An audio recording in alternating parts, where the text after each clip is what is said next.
Sige nga, i-impeach na kung kaya nyo i-impeach si Inday Sara. Anak ng kamuti. Gusto. Laila Dilimaw umatras sa impeachment labang kay Vice President Inday Sara Duterte. Kasama yung isang kongresista na nakatabingi ang panga. Na may kinikilingan, palaging nakakaliwa yata, walang kanan. Yan po ang ating pag-uusapan ngayon. Ito, ngiwing reporter, spotted.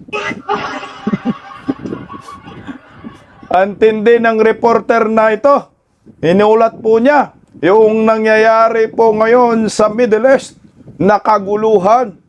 Ngiwing reporter, ay presidente pala ng Pilipinas.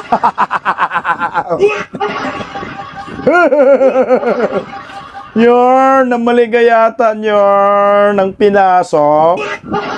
Hindi sana nag-reporter ka na, frustrated reporter ting hinayupak na panggulo na ito.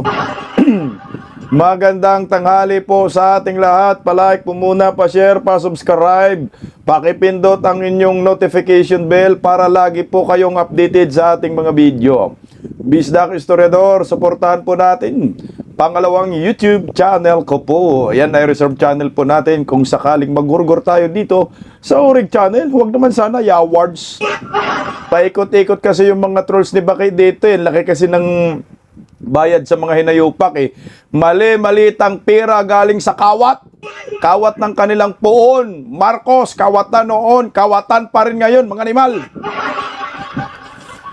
Oh, ito mga kababayan ko, pag-uusapan na po natin yung ngiwing reporter. Lunes na lunes, bad trip ang mga animal. Biglang nag-report po eh. Tungkol sa kaguluhan po dyan sa Middle East. Lalo po na ngayon sa Dubai, nako, tinamahan po yung airport. Yun na po ang pinuntarya ngayon eh. Ito ay bunga ng kaguluhan ng Iran, Israel at ng Amerika. Patay tayo dito, Nyor. Meron pa naman tayo EDCA sites. Hindi malo. Huwag naman sana puntaryahin tayo dito. Oh, ito. Pakinggan po muna natin yung reporter na nakangiwiyang panga. Nakala mo'y hinugot sa pansyon. Wala na. Iba na ang katawan ni Da Junior. Mukhang kulirit. Tingnan niya po. Pakinggan muna natin. Ito yung unang report ng reporter natin na talagang nakangiwi. Ngiwi-ngiwi na talaga siya dito. Hupong na. Maga na yung mukha nito. Pasok, Nyor. Magandang umaga po sa inyong lahat. Sa palagay ko po ay nambalitaan nyo na po na binomba ng Israel at saka ng Amerika ang Iran. At ang Iran naman ay sumagot at bomba naman ng mga American base sa United Arab Emirates, sa Bahrain, sa Oman at siyempre sa Israel. Tingnan mo yung ang galing mag-report, no? Narinig niya. Binomba ng Amerika, Israel, ang Iran. At ang Iran naman ay gumanti sa lahat ng mga military base ng Amerika. So ngayon, dali tayo ngayon, Yor. Narinig mo yung sinabi mo? Military base. Ilang military base ng Amerika dito sa Pilipinas? EDCA sites. Yari ka talaga, mamaya pag-usapan natin. Tuloy natin, oh. Alam naman natin, napakarami ang Pilipino diyan sa bandang Middle East. So, nag-aalala kayo sa inyong mga kilala, mga kaibigan at mga kaanak. Anong nag-alala kayo? Nag-alaala kayo? Baka nag-alala. Nag-alala, oh. Hayop, naiba na tayo. Naiba na ang mundo, Nyor. O, yung reporter natin, galing sana mag-report. Kaso nga lang, nag-alala daw. Nag-alala. Hindi nag-alalala. Samantala, meron po tayong napansin sa ating reporter ngayon na nag-uulat tungkol sa kaguluhan sa Middle East. Yung background, hindi gumalaw. Yaway ay bato. Tingnan mo yung puno, di man gumalaw. Grabe naman. Iyay ba to, Nyor? Nasaan ka ba talaga? Sa ospital na naman daw eh. Na nandun. Mula nung nabalitaan natin na nagsimula itong gumalaw? gera, ay nag-monitor na kami kahapon pa ng late afternoon sa ating mga embassy, sa ating mga labor attaché, sa lahat ng mga embassy natin doon sa Middle East. At nais kong i-report sa ating mga kababayan na sa ngayon, as of 9 o'clock Sunday, wala po tayong natatanggap na report na may casualty na Pilipino. Wala pong Pilipino ang namatay, wala na Pilipino ang nasaktan. At sa ngayon ay patuloy ang aming pag-monitor para tiyakin na nasa magandang kalagayan ang ating mga kababayan. AI talaga itong hinayupak, umutal-utal, no? May pitik-pitik, ay, halatang-halata, Nyor, AI ka, Nyor. Hindi ito si Dayon, Nyor. AI po, nagre-report siya, pumipitik-pitik, eh. Galing ng reporter. Yung background, walang galawan. Saka dapat gumagalaw yan kasi puno man yan, Nyor. May mga dahon man yan sa likod, di ba? Ayaw man gumalaw, Nyor, yung puno, Nyor. Walang hangin dyan, Nyor. Ikaw lang yata may hangin, Nyor, sa utak, Nyor. Ayan po yung umaga. Nag-report siya, wala daw casualty. At magre-report daw siya muli kung anong mangyayari. Okay, kinagabihan. Tanga na, ngiwi na talagang hinayupak na to. Kunti na lang to, kunin na talaga to ni Satanas. Eto, nag-report na naman siya, hindi. Nag-report na naman siya nung kagabi, nag-report siya dito. No. Pakinggan natin yung reporter na nakangiwi. Magandang gabi, ating mga kababayan. Ikanalulungkot ko na meron po tayo. Tingnan mo grabing script na to, maganda. Grabe. Kalulungkot ko, plastic, no? Anak ka ng kamuti ka, ngiwiim, napaka-plastic mo. Grabe, drama-drama ka, kunyari, magandang gabi. O talagang hingal ka na talaga. Hirap na yata dito sa yung colostomy bag. No? Hihirap pigilan. Ayan po yung report niya kagabi. Nalungkot daw siya.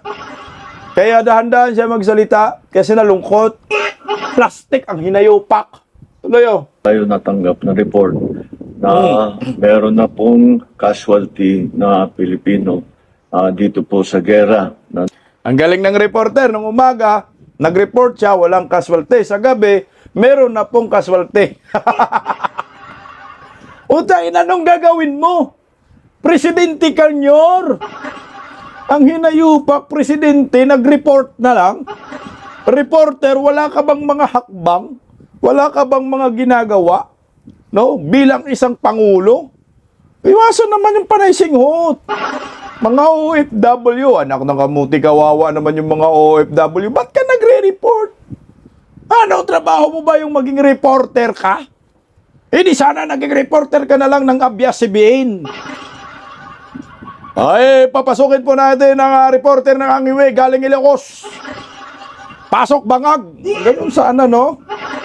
Puta na, presidente ka eh. Hindi ka naman reporter eh. Dapat yan, ang nagre-report niyan si Krerering. I-Chucky Claire, ipaubaya mo or RTVM, ganyan. Hindi yung, para sabihin lang may ginagawa, no? Pero putang ina, hindi natin kailangan yung mga ganyang klaseng mga estratehiya. Kailangan po, kung ikaw magsalita ka, may direktiba ka kaagad. Kami nawakan kami sa mga OFW, huwag kayong mag-alala, papunta na kami. Ngiwi-ngiwi kang nimal ka. Na nangyayari sa Middle East. Ang report po sa atin ay namatay po ang isang Mary Ann Velasquez de Vera na tiga Pangasinan. Siya po ay isang caregiver sa Israel na tinutulungan ang kanyang alaga para dalhin sa bomb shelter. Ngunit hindi na po nakaabot sa bomb shelter at inabutan na sila bago sila nakarating. Siya ay namatay dahil tinamaan ng shrapnel ng mga bumagsak na bomba. Na-identify na po siya ng kanyang asawa na isang OFW din na nagtatrabaho sa Israel. Po ng tulong na kakailanganin ng kanilang pamilya ay ihahatid ng ating pamahalaan. Patuloy po ang ating pag-monitor sa kalagayan ng ating mga kababayan na nasa gitna nitong gera, patuloy pa rin sa Middle East. Asahan po ninyo na pag meron tayong may report ay i-report ko po sa inyo. Anak ng kamote ka naman, Yor. Aasahan nyo kung mayroon tayong i-report, ay re-report ko sa inyo. Sana nag-reporter ka na lang, animal ka. Ano yung programa mo? Ano yung response mo dito? Anong response ng gobyerno sa mga OFW na naiipit ngayon sa digmaan dyan sa Dubai? Yun yung dapat na marinig namin. Ano yung tulong mo na gagawin? Kasi presidente ka, lahat ng resources nasa sayo. Ikaw yung pinuno ng bansang ito. Pero ano yun, nag-reporter ka na lang? Anak ng kamote, isang nakakahiyang leader. Weak talaga tong leader na ito. Walang kwenta. No? Kaya hindi po yan pinalampas ng mga OFW dyan sa Dubai. As in, walang pakialam. Basta lang nagre-report, akala mo siguro, ang mga OFW sa Dubai ay natutuwa dyan. Ang daming OFW dyan.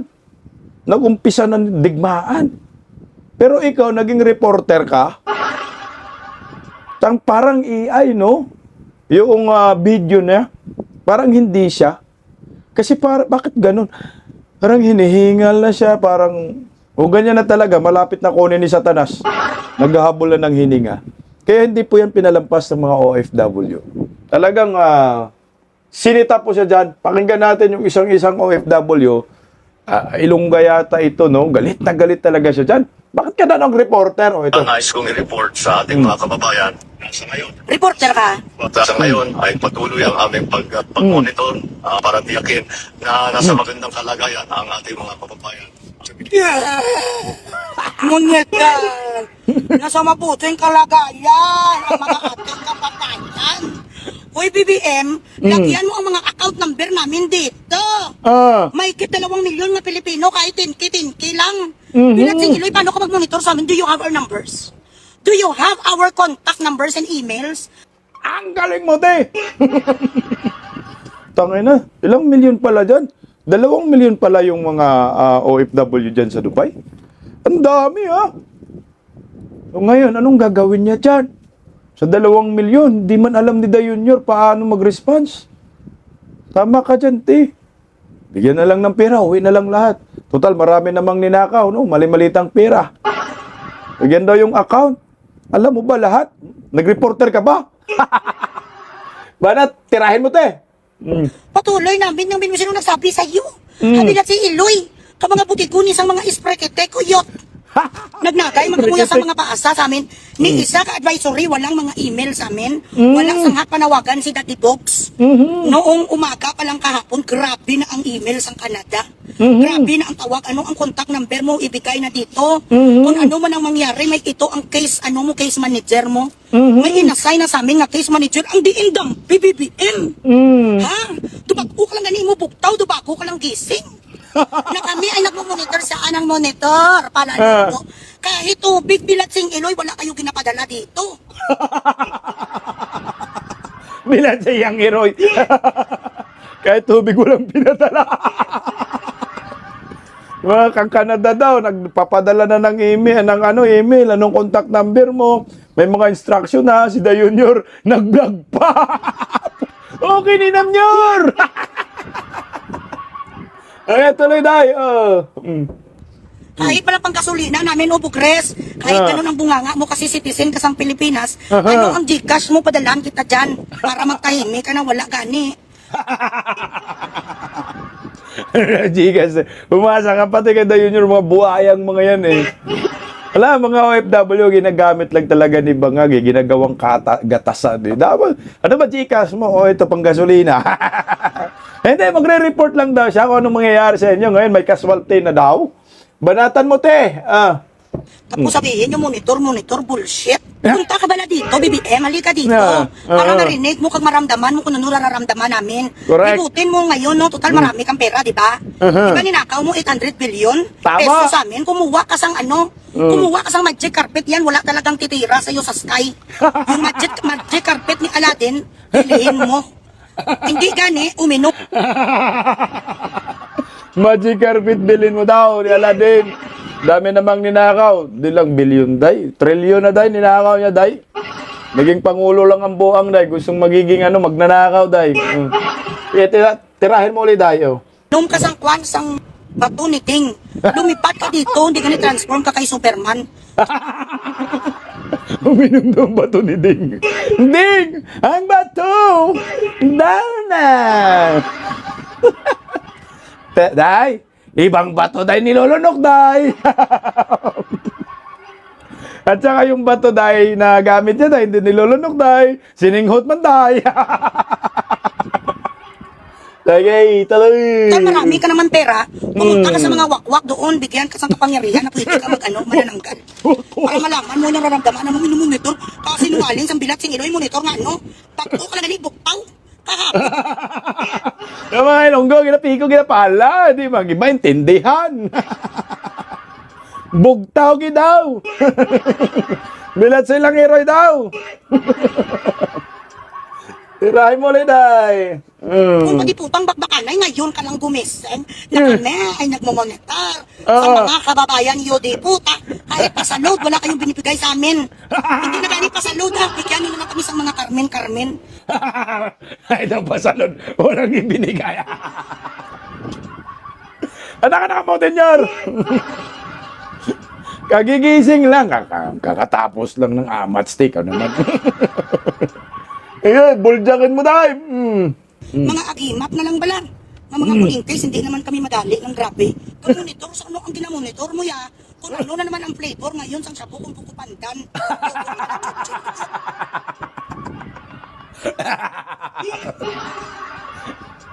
Monitor daw. Anong flavor ng pulburon? Buko pandan. Wala bang ubi halaya? Buko pandan. Hello, tay. Tirahin mo ulit. Istorya, iba na press. Damo kaya sa istorya. Ang gawin mo, tawagan mo ngayon ang mga mga tao-tao sa duldol kag lahat ng mga lahat ng mga babaylan. Hingi ka sa kanila sang lana. Tapos sa panganyok sa kapatulog na lumipat ka dito. Tingnan mo kami lahat sa barin, sa barin, sa Qatar, sa Kuwait, sa Saudi, tapos dito. Tingnan mo kay Bukres, sasaka ka Bukres, bilang si Iloy ka Bukres ka lang. Para mababay-babay ka sa monitor ka sa ano. Monitor mo yan ang ibo kontrabando kung dumating na sa Pilipinas ang amo mo niyo. Kung na-flavor na sila ngayon na pinipig crunch. Kaya dito mo naman kami monitor, paano ka monitor niyo? Ano po? Ayan, Yor. Tinuruan ka ng isang OFW, galit na galit. Monitor ka daw, kagigising mo lang eh. Nakaman daw kahit pasalod. Walang kwentang inayopak na Pangulo, no? Lunis na lunis sa tawa tayo. Salamat eh. Puga, magigya. No? Wala, hindi presidente ang datingan ni Junior. Vlogger, no? Na nakangiwi, no? Pero kasi pag ikaw Pangulo kasi, dapat alam mo ang sistema mo. Inutusan mo ng lahat ng mga opisyal ng gobyerno, Department of Foreign Affairs, UWA, no? Department of Migrants. Gumalaw kayo dyan. No? Dapat yun ang sinasabi mo. Pinagalaw ko na po ang Department of Foreign Affairs na lahat po ng mga apektadong OFW ay agad repatriation. Pinupuntahan po namin lahat isa-isa. Huwag pa po kayong mag-alala. Nandito po kami. Ganun da. Sana ba? Hindi yung nagre-report kami. Meron na pong nadali. Susunod uli mag-report kami. Hunghang! Pakinggan natin si Vice President Inday Sara. Mensahe po niya para po sa mga OFW na naipit ngayon sa digmaan. Narito po.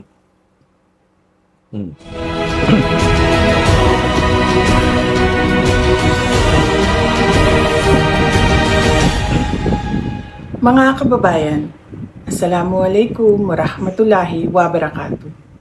Dahil sa kamakailang paglala ng tensyon at labanan sa ilang bahagi ng gitnang silangan, hinihikayat ang lahat ng Filipino na kasalukuyang naninirahan o naglalakbay sa rehiyong ito na manigurado sa pag-iingat at pagsagawa ng mga kinakailangang hakbang upang mapangalagaan ang inyong kaligtasan.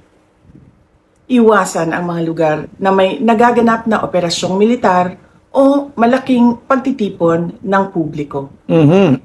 Mahigpit na subaybayan ang mga opisyal na abiso at paalala mula sa mga lokal na otoridad ng bansang inyong kinaroroonan at ng kanilang Ministry of Foreign Affairs.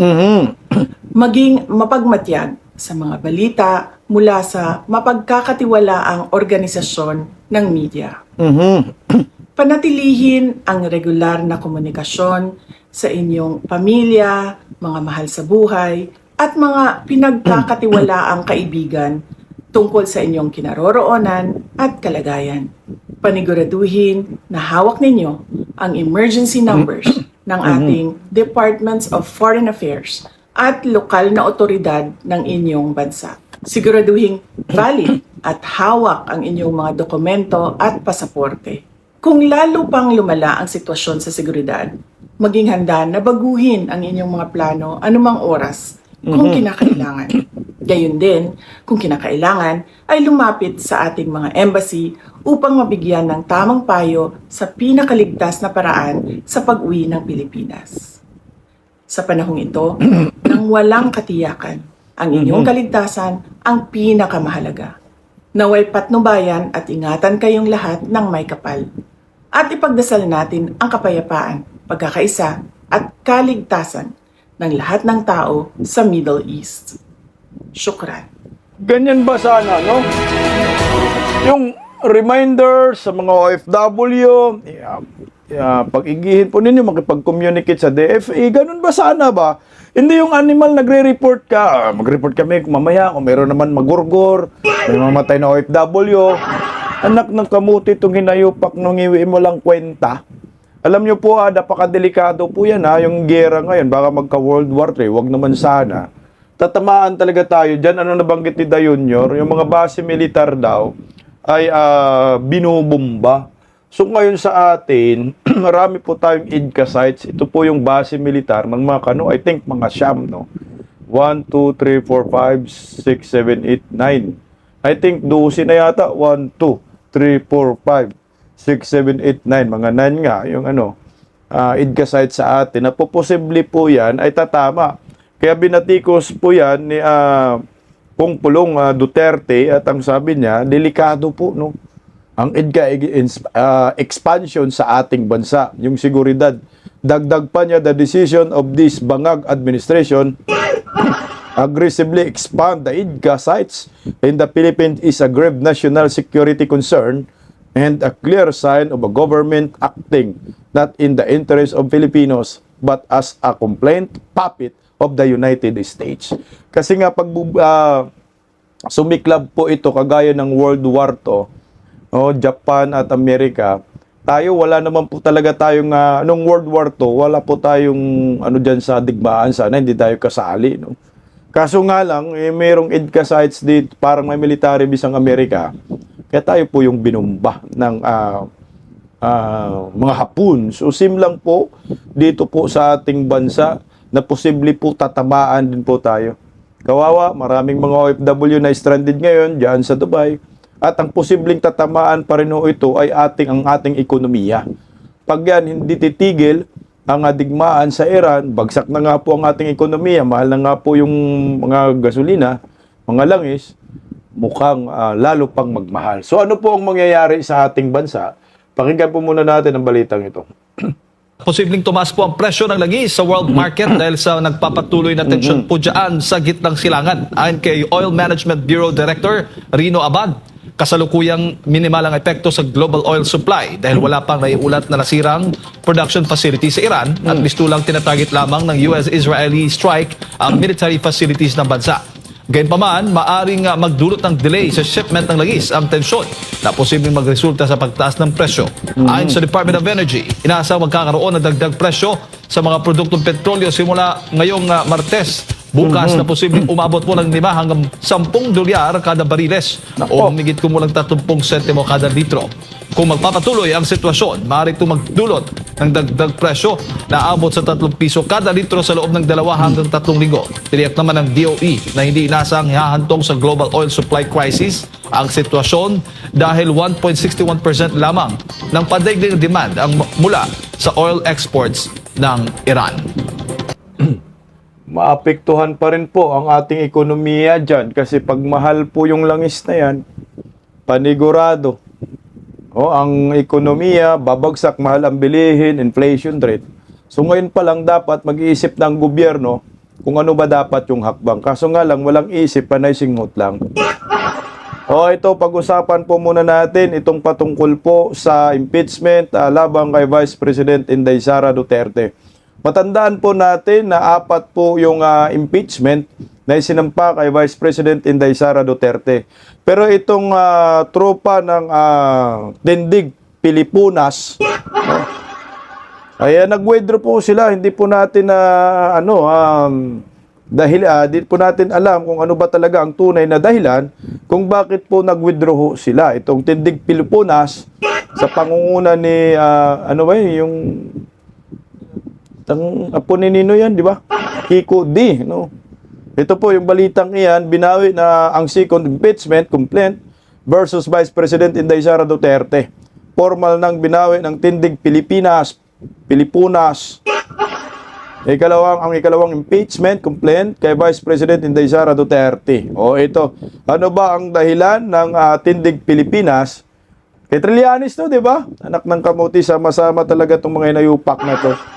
Kay Trillanes pakinggan po, basahin natin, kaunti lang yung kanilang reason kung bakit bakit nag-withdraw. Okay, nagsulat po sila sa kay Gerber Luistro, no, sa Committee on Justice. Sabi, we previously endorsed the verified complaint for impeachment against the Vice President of the Republic of the Philippines, Honorable Sara Severman Duterte. Second complaint dated February 2, 2026, filed by the private complainants Francis Joseph Aquino D. Itong si Kiko D, no? It al before the office of the Secretary General, and which was subsequently referred to the Committee on Justice. We respectfully manifest that the withdrawal of our endorsement before the committee, considering the complainants previously issued a statement under withdrawal of said complaint on March 1. We further manifest our support for the third impeachment complaint filed by Reverend Father Joel Zabalya et al. And endorsed by the Heron Representative Laila de Lima. The contents and import of which are very similar to the second complaint. Mga tanga nga. For publicity lang ginawa niyo The complainants in the second D et al. Impeachment complaint have decided to formally withdraw their complaint in the interest of procedural expediency and to accountability. We decided that withdrawal is the best course of action. Moving forward, we aim to actively participate in the proceeding. We thank and acknowledge the private complainants as interested parties in the proceeding before the committee. Ang mga akbayan, Percival at Laila de Lima, yun po yung nag-endorso, yung second impeachment. Nakangiwero na Yung mga ugag, no, ang reason nila, nag-withdraw sila sa pangalawang impeachment kasi nga daw, yung third impeachment at pangalawa, pareho lang. So, ba't pa kayo nagdrama-drama, mga hunghang? Meron pang pang-apat. Bakit ayaw nyo na lang pag-isahin? Dito, lalong hindi po kayo suportahan ng mga buhayan, no? Lalo na po yung INYOP. Ito na nga yung sinasabi ni Puno. Wala, pabalik-balik lang Tapos naman niya nakaraang taon, natakil na naman, itatakil na naman Kaya hindi kami susuporta. Tsaka malayong mag-prosper po yung impeachment na yan. Parang kiss of the death yan kung susuporta kayo dyan, panigurado, sira ang political career po ninyo. Pero ito kasi mga itong mga kaliwang grupo, kagaya ni Laila de Lima, komunista, may grupo na talaga sila. So kahit anong mangyayari, kalabanin mga Duterte, suportahan or hindi, ang impeachment, sila ay agresibo talaga. nabibira sa mga Duterte kasi yun yung game plan nila. Ang malas lang ng tindig Pilipinas na komunista, hindi na sila makakuha ng suporta dahil pilay po yung puon nila na si Martin Romualdez na nangangarap na maging presidente ng Pilipinas. Wala na po silang financed. Malabo na makalikom ng perma kasi wala nang 4-liter release. Kaya suntok sa buwan yan, dilima. Meron ngang ibang kongresista, naghayag na po ng suporta kay Vice President Inday Sara sa pagtakbo niya sa pagkapangulo ngayong 2028. Pero kayo, impeachment na sa isip ninyo, na mapapahiya lang po kayo. So ngayon, nag-withdraw na po itong sila Laila de Lima, meron pang natira na impeachment complaint. So 3. So nakatakda pong kasalukuyan ngayon. No? Dinidinig na po ngayon sa Kongreso. Pakinggan po natin mga kabisdak itong balita patungkol po dyan. Stranded sa Tubay ang isang pamilyang taga Cavite na pauwi na sa... Sorry, iba yun. Ito pala, tuloy yun. Sisimula na ng komite sa Kamara ngayong araw ang pagtalakay sa mga impeachment complaint laban kay Vice President Sara Duterte. Kabilang sa pag-uusapan ang pahayag ng umano'y bagman ng bise. Nasa frontline ng balitang yan, si JC Cosico. Bagman, anak ng kamutin ng Madriaga. Ito na tayo ngayon. Gagamitin nyo si Madriaga, yung kredibilidad zero, kidnapper, kidnapuran sa group criminal, pero yung mga ex-marines hindi credible, no? Pero yung mga, mga Tereso, credible sa kanila eh. Si Sara Duterte tatakbo bilang Pangulo ng Pilipinas. Syukran. Ang anunsyong yan ni Vice President Sara Duterte noong February 18, hindi raw makakaapekto sa kung paano itatrato o hahawakan ng Kamara at ng House Committee on Justice ang impeachment case laban sa kanya. Yan ang iginiit ni House Justice Committee member at Bicol Saro Party List Representative Terry Ridon ilang araw bago nakatakdang suriin ng komite ang 4 na impeachment complaints. Tingin ko po at the level po of the House Committee on Justice, laser-focused po yung mga members to firstly determine sufficiency in form and sufficiency in substance. And the impeachment proceeding deals with things that are being alleged that she had done previously. Diba? So, I think the committee will focus on that and the House will ultimately focus on that. Kabilang sa grounds Sabihin na lang natin, tama ka dyan, Ridon, yung impeachment proceedings dyan sa Committee on Justice, labang kay Inday Sara, hindi maapektuhan. Tuloy pa rin yung ninyo, script dyan. Pero ang apektuhan dyan yung boto. Sino ba yung susuporta dyan? Baka nga dyan sa Committee on Justice, hindi pa ho niya ninyo wala pang susuporta dyan na mayroong form in substance. No? Baka hindi po yan in substance, siguro in form. Meron yung forma. Pero yung substance, malabo Kasi pag sinasabi mong substance, may basihan. Pero kung ganoon rin naman, pabalik-balik, sasabihin na lang kongresista, puta, kayo na lang. Huwag nyo na kaming isama dyan, masisira pa yung political career namin. ng impeachment complaint laban sa bise ang betrayal of public trust, culpable violation of the Constitution at iba pa. Ayon kay Ridon, kabilang sa mga tatalakayin ang mga aligasyon ukol sa maanumalyo o manong paggamit ng confidential funds ng OVP at DepEd. Ang pagbabanta ni VP Sara laban kay Pangulong Bongbong Marcos, First Lady Liza Araneta Marcos at dating House Speaker Martin Romualdez. At ang affidavit o sinumpa ang salaysay ng umano'y dating bagman ng bise na si Ramil Madriaga. Tingnan mo, walang bago, no? Ito lang, Ramil Madriaga. Pero si Ramil Madriaga, kinasuhan na po yan ng mga dating mga militar na nagiging PSG. Kasi mantakin mo, si Madriaga daw yung trainer nila. Muntangin na, si Raulo na lang yung kongresistang maniwala dito kay De Lima, no? Wala ho yan. Tingnan mo, ganun pa rin, confidential funds sa DepEd. Anong basihan nila? Anong betrayal of public trust doon? Confidential funds ka Sinabi na nga ho ng COA na unmodified opinion. So, sumunod sa joint circular within 3 consecutive years. Mag-aapat na ng taon. Anong pinaglalaban ninyo, mga hunghang? Siguro kung pinag-uusapan pa yung flood control, mas maganda pa siguro pakinggan, no? Laman yan ang mga alegasyon laban kay VP Sara, kabilang ang umano'y delivery ng mga bag na may lamang pera sa ilang individual. So if the question is, what is new in Lolo ka, Senator Ridon. Delivery? Saan i-deliver? Skyland. Mas matindi po pag-usapan natin yung mga mali-malitang bag, no?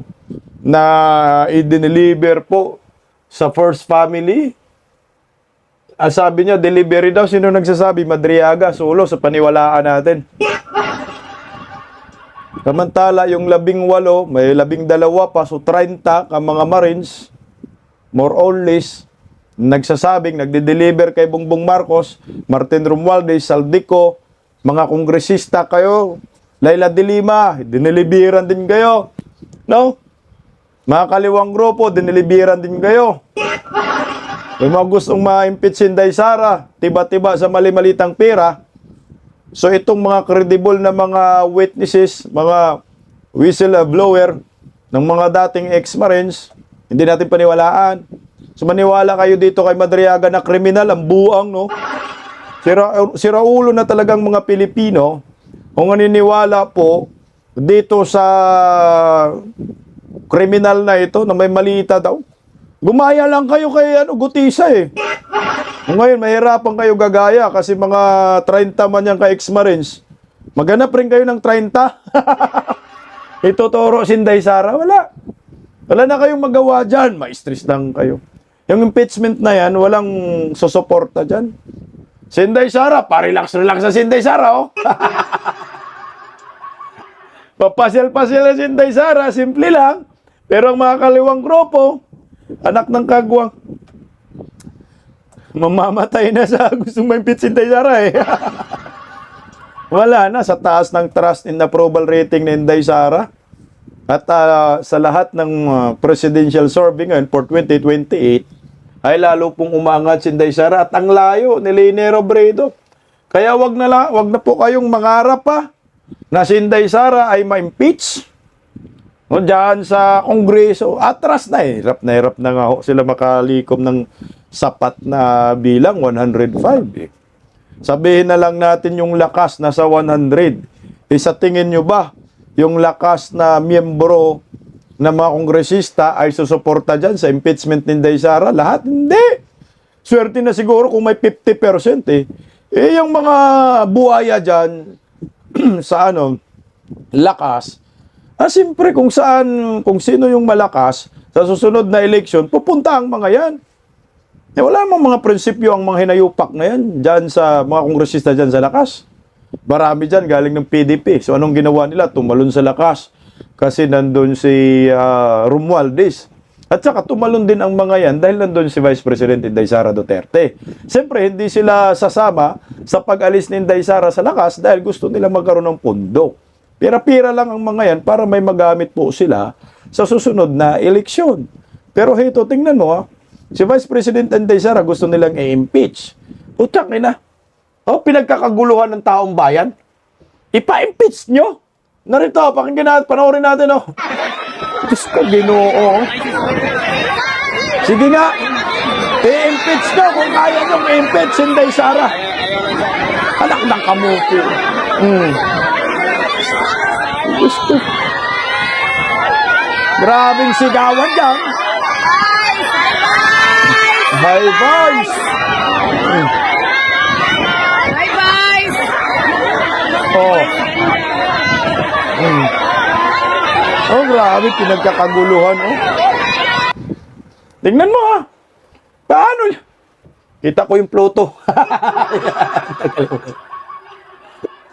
Sige na, ikaw kongresista. Susuporta ka sa impeachment? Laban kay Vice President Inday Sara, kung makita yung mga ganitong kaganapan in public events, na pinagkakaguluhan, rockstar na rockstar. Kahit anong batikos, kahit anong criticize, paninira, kay Vice President Inday Sara, ang taong bayan hindi naniniwala. Dinudumog pa rin si Inday Sara.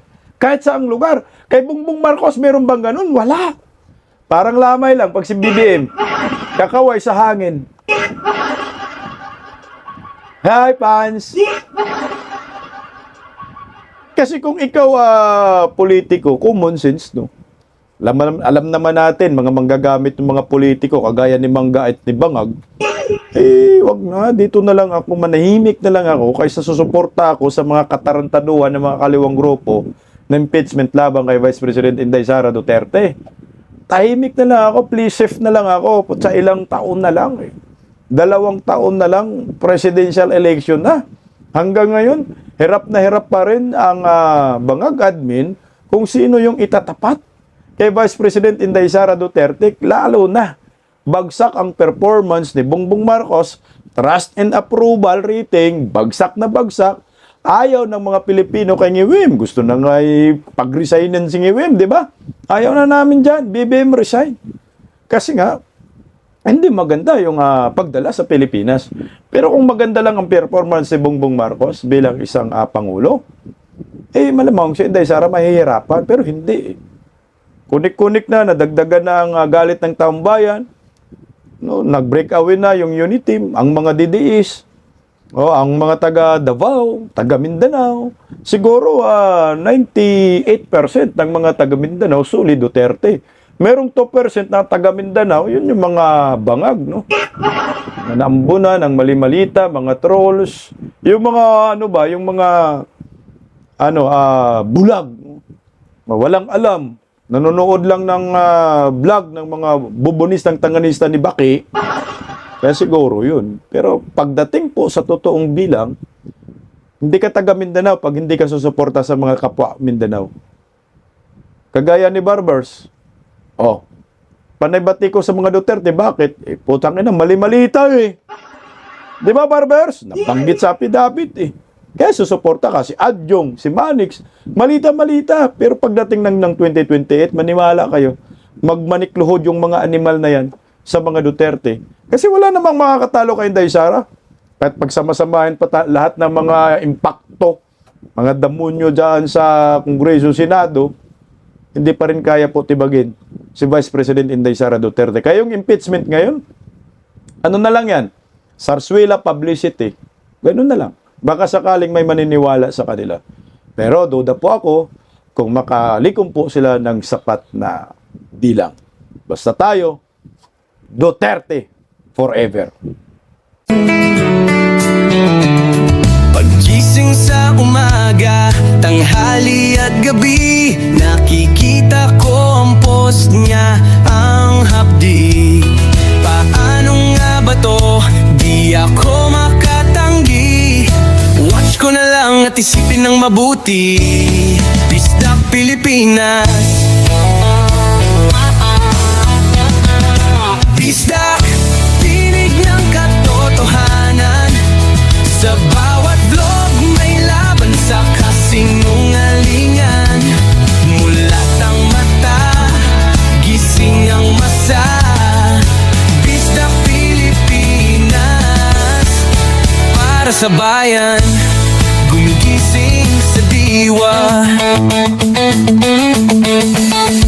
Sa likod ng kamera, tapang ang dala, walang sinasanto kung mali ang gawa. Hinay-hinay, pero palaban. Boses ng tao sa digital na labanan. Bisdak, tinig ng katotohanan. Sa bawat vlog may laban sa kasinungalingan. Mulat ang mata, gising ang masa.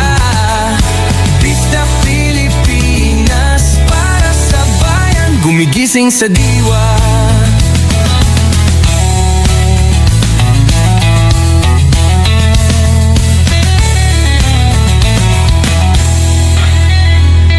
Hindi artista, hindi politiko, pero ang katotohanan, sigaw niya ay buo.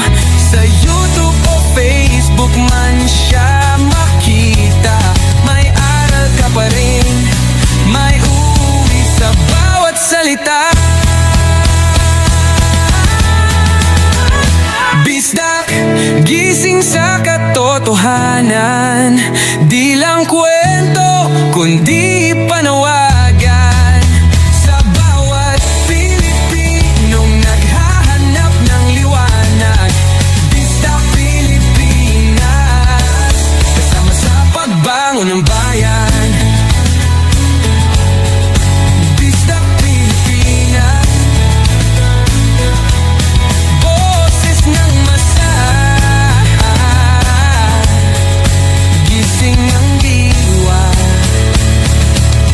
vlog mo may pag-asa.